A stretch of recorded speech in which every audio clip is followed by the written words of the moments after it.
National Bubblegum Day. Thanks for being here, Raffi, and for bringing, man, that was good. I'm trying to blow a big bubble. Yes, good one. I know. And of course, the pink bow tie perfectly matches bubblegum theme color, right? Yes. So, what flavors do you have over there? I want to. Can you? Yeah, there's different fruit flavors here. Okay, that is later coming out. The original bubblegum is right here. OG. Yeah, double bubble is what it's known as. That was the original first bubblegum that came out. Not the first gum, but the first bubblegum. Because when gum was popular, bubblegum was a form of, let's say, competition, right? You say there's a certain kind of gum, like Wrigley's gum, which was very popular. That's right. Bubblegum came out because of chemistry. They were working on it to try to make it so you can blow more bubbles, and there was a couple versions early on, but this is the one that hit because of the employee at the place that was trying to create the bubblegum. How did the day, National Bubblegum Day, get its start? It's like a lot of things where you have someone that submits for the day to start from the industry usually. So in this case, it would be folks from gum that are trying to remind us about gum. What's interesting is that, you know, gum is actually declining in popularity now compared to historically speaking. Yes, it is. And so that's part of the reason. That's part of the reason some of the less popular flavors are kind of starting to get discontinued. But you know what's fascinating is that back in the day it was very different. So, for example, maybe about 100 years ago, on average, you had more than 100 sticks of gum that were being chewed per American. So that was a big difference, and it was very popular at some point. And you look in the period, for example, look at the movie Grease, for example. You know, there's a lot of gum chewing in the 50s and 60s, and that's representing, in that case, you know, rebellion and pop culture and American freedom. So that's how we kind of get that association in the United States. And I did the thing where I was a bad kid. I would put it underneath the table sometimes because I couldn't chew it anymore, you know, and I would try to take it out afterwards, but then it stuck.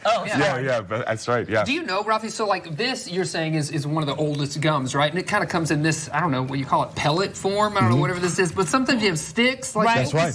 That's the original form, is the sticks. The bubble gum comes in that form like that. So gum, just chewing on gum, goes back thousands of years. And it's always related to trees. So in Europe, thousands of years ago, you'd have like tree bark kind of liquid that you pull out of it. The Mayans would do it. They're doing a great job. The Mayans in Central America were doing it for thousands of years with the sapodilla tree. And what that is they would pull out what they would call the wax, or what we would call the wax. It's not the sap, it's the wax. It's going to be a little bit chewier. And then that is what is actually going to get exported to the United States. It's known as, we would in English say chicle, but they would say it's chicle later with the Spanish language. Mayans didn't speak Spanish, but later on with the Spanish.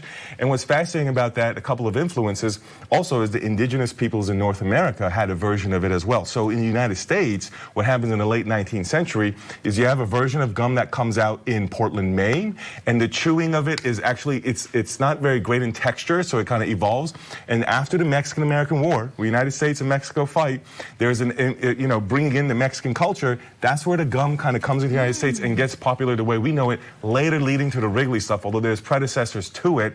And one thing I'll say that's really fascinating is you may not realize, the Mexican president was involved. The Mexican president was, actually, he had fought at the Battle of Alamo. He had led Mexican soldiers, served multiple terms as president, and eventually was exiled.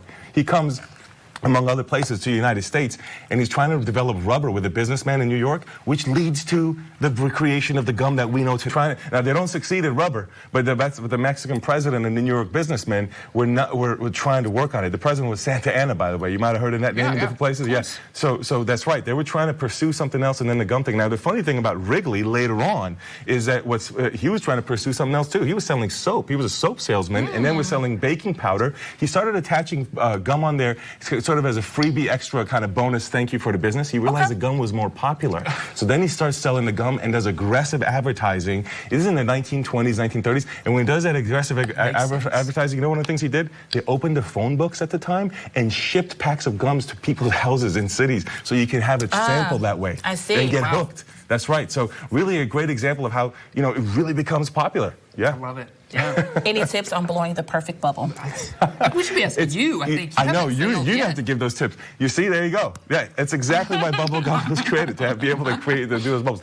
It's all about, obviously, the way you put your tongue against your teeth, right? And so it takes a lot of practice and YouTube videos. And I would say you got to chew your gum really good because this gum, it does start off a little bit harder. So you do have to get a really good chew on your gum to kind of stretch it out a little bit to blow. I love that you said that real quick, is that chewing the gum actually takes a lot more energy than you think. I know. I was reading an article in the Smithsonian magazine a while back, and they were talking about how chewing softer gum increases your metabolic rate by 10%. Chewing harder gum, because it's harder to get it soft, just like you mentioned, to increase your metabolic rate by 15%. Okay, you did it. Yeah, that's And right. it's on your nose, like you talked about earlier. You did it all. So it's a good workout to chew. Yes. And it's delicious. I It know. is. Yes. Now I'm sticky. Now you're sticky. Yeah, that's right. I hate it when it gets on my nose like Yeah. that. Yeah. How do we celebrate this day? Do we just go out and chew bubblegum? Hey, we got 300 of them here, so we've been chewing for a while. We gotta get started. And then we got these, the newer versions, the fruity Right. flavors. Yes. So we got well over 300. I'm gonna switch flavors. Wow. Man, thank you, Raffi, Thank for you, joining us. Raffi.